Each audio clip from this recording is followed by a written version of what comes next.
আসসালামু আলাইকুম। আমরা আমাদের খামারে প্রথমেই স্প্রেটা দিয়ে নিই, তারপর আপনাদের সাথে কথা বলছি।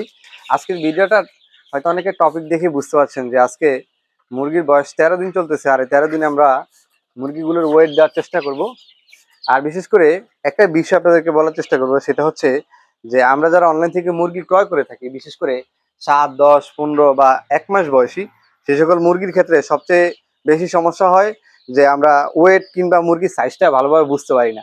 তো সেই জিনিসটা আজকে আপনাদেরকে দেখাবো। এই মুরগিগুলোর বয়স আজকে 13 দিন চলতেছে, আর আমি এই মুরগিগুলোকে মাত্র পানি দিব।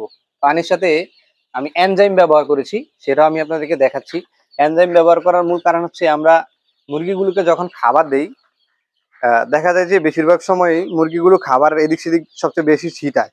তো এই ছিটানোটা বন্ধ করার জন্য এনজাইম ব্যবহার করা হয়।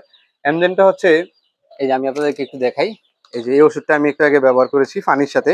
1 লিটার পানিতে 1 গ্রাম পরিমাণ করে ব্যবহার করেছি। আপনারা অবশ্যই আপনাদের খামারের মুরগিগুলোকে এনজাইম ব্যবহার করবেন।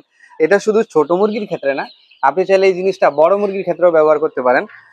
কারণ এনজাইম খাওয়ানোর ফলে আপনার খামারের মুরগিগুলো যে খাবার ছিটানো, অতিরিক্ত খাবার ছিটানোর হাত থেকে হয়তো অনেকটা রক্ষা পাবে। তো আমরা পানিটা দিই, তারপর হচ্ছে আপনাদেরকে ওয়েটটা দেখানোর চেষ্টা করি। আসলে মূল যে জিনিসটা আপনাদেরকে দেখাবো যে আসলে 13 দিন বয়সে একটা টাইগার মুরগির সর্বোচ্চ ওয়েট কেমন হয়। আরেকটা বিষয় লক্ষ্য করেন, আমি এখানে একটা পাতাকপি যেটা ছিল সেটা আমি ঝুলিয়ে দিয়েছি। কারণ হচ্ছে ঠোকরা ঠুকরি ভাবটা যাতে এই ছোট মুরগিগুলোর মধ্যে তৈরি না হয়। কারণ মুরগি যদি ঠোকরা ঠুকরি করে তাহলে কিন্তু এক নিমিষে অনেক মুরগি মারা যেতে পারে। তো সেই জিনিসটা এড়ানোর জন্য আমি এখানে একটা পাতাকপি ঝুলিয়ে দিয়েছি। এই পাতাকপিটা ঠোকরানোর ফলে হচ্ছে ওরা ওদের মনোভাব থেকে ঠোকরা ঠুকরির ভাবটা চলে যাবে। তো একটু ওয়েট দেওয়ার চেষ্টা করি আমরা। একটা মুরগি বাচ্চা এখান থেকে ধরি। বিসমিল্লাহ। 145 গ্রাম।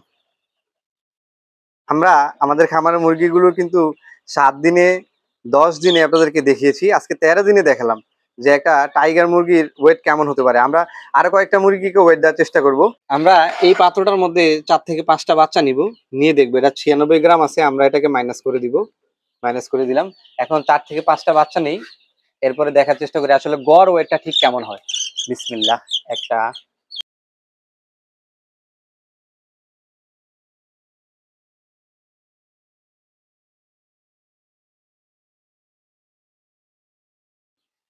আমরা এখানে 5টা বাচ্চা নিয়েছি, আর এটা যেই মূল ওয়েটটা ছিল ওটা মাইনাস করে দিয়েছি, প্রায় 883 গ্রাম।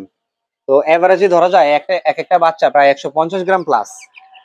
অতএব আপনারা যারা বাজার থেকে কিংবা কোনো খামারির কাছ থেকে 10, 7, 13, 15, 20, 25, ইনশাল্লাহ আমি চেষ্টা করবো 25 দিন পর্যন্ত আপনাদেরকে দেখানোর, যে 25 দিন পর্যন্ত আপনারা কতটুকু ওয়েট পেতে পারেন বা এই মুরগি বাচ্চাটা গ্রোথটা ঠিক কেমন হতে পারে।